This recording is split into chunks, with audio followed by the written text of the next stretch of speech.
Assalamualaikum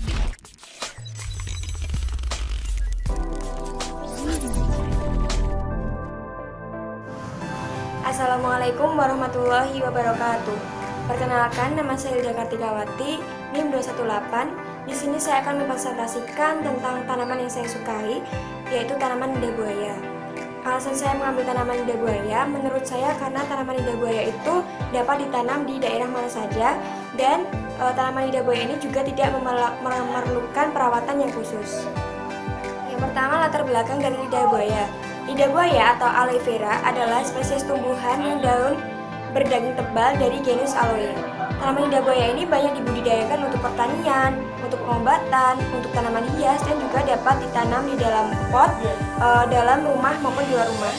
Lidah buaya dapat ditemukan dalam produk seperti minuman, olesan untuk kulit, komestik, obat luar, ataupun obat untuk luka bakar. Nah, klasifikasi tanaman lidah buaya sebagai berikut.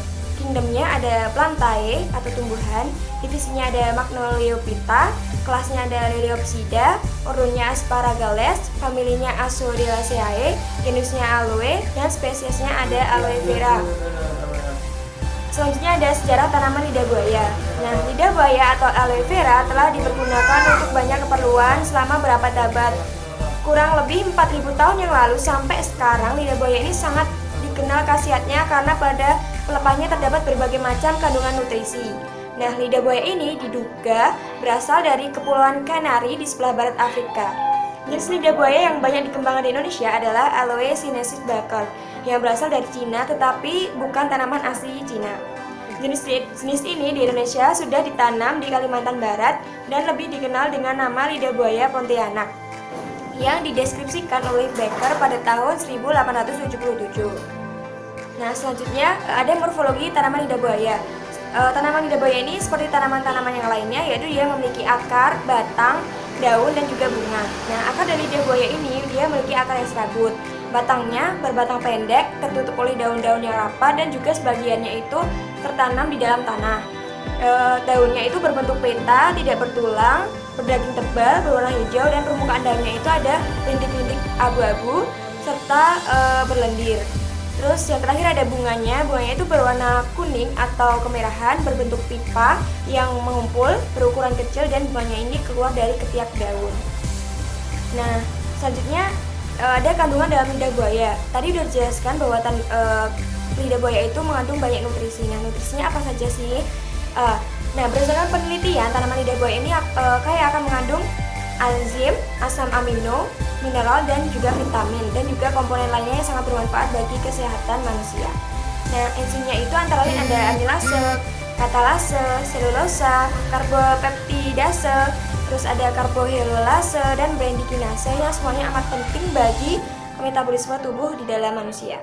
Terus sedangkan asam aminonya itu ada arginin, asparagin, ada asparatik acid, ada analin, ada serin, ada valin, ada glutamat, ada theorinin, ada glisin, lisin, rosin, prolin, histidin, leusin, dan isoleusin.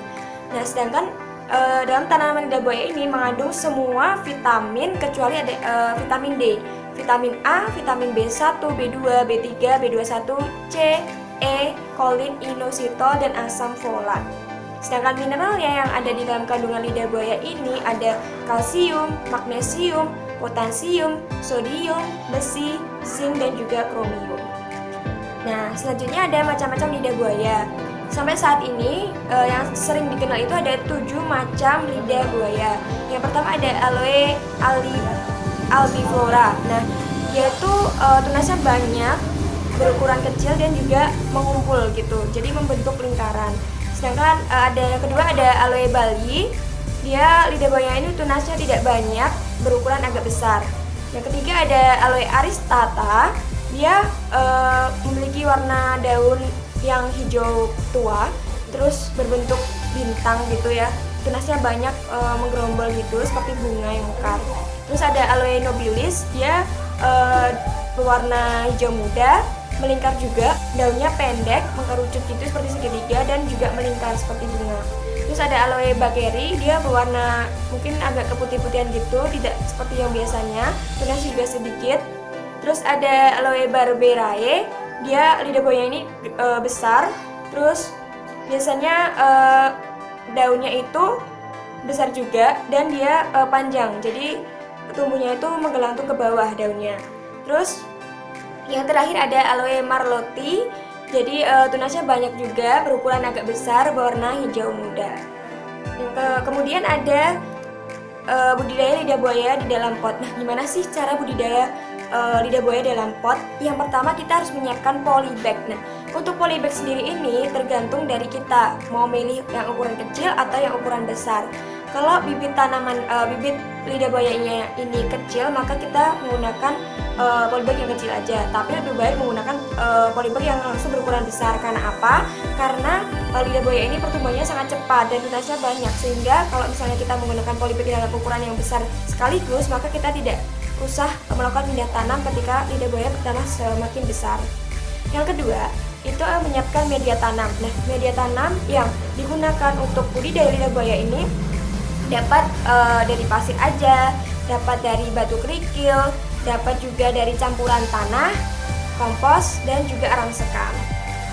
Yang ketiga, kita melakukan penanaman. Nah, seperti kita melakukan penanaman dengan tanaman yang lainnya. Nah, tanaman lidah buaya ini juga gampang banget, cuma langsung dimasukkan ke dalam media tanam. Nah, untuk memasukkannya itu kita juga tidak boleh terlalu dangkal. Karena apa? Karena apabila kita menanamnya terlalu dangkal, maka akan cepat roboh ketika kita menyiram tanaman lidah buaya gitu.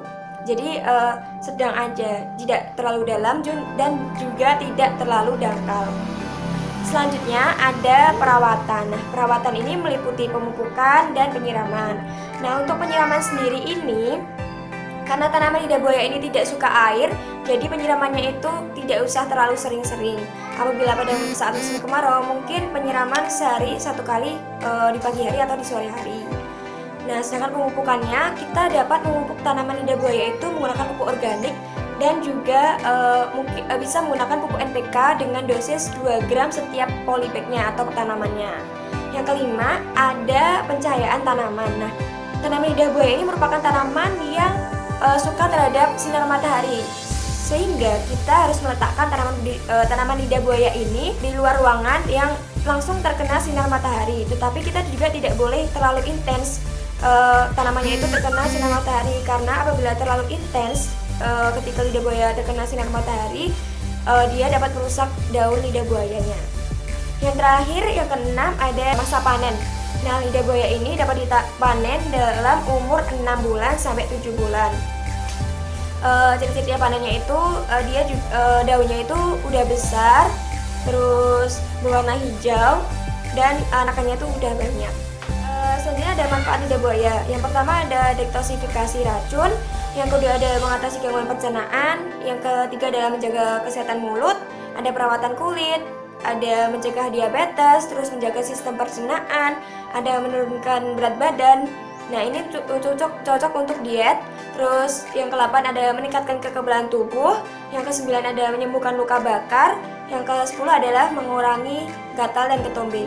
Selanjutnya yang terakhir ada keanekaragaman hayati lidah buaya. Nah, di Indonesia dikenal sebagai archipelago, negara kepulauan dengan jumlah mencapai lebih dari 17 pulau. Nah, Indonesia terletak di antara 2 benua, yaitu benua Asia dan juga Australia, dan 2 samudra, yaitu Pasifik dan Hindia. Sedangkan keberagaman hayati negara ini merupakan gabungan dari flora dan fauna Asia dan Australia. Terdapat lebih dari 350 jenis lidah buaya yang termasuk dalam suku Liliaceae.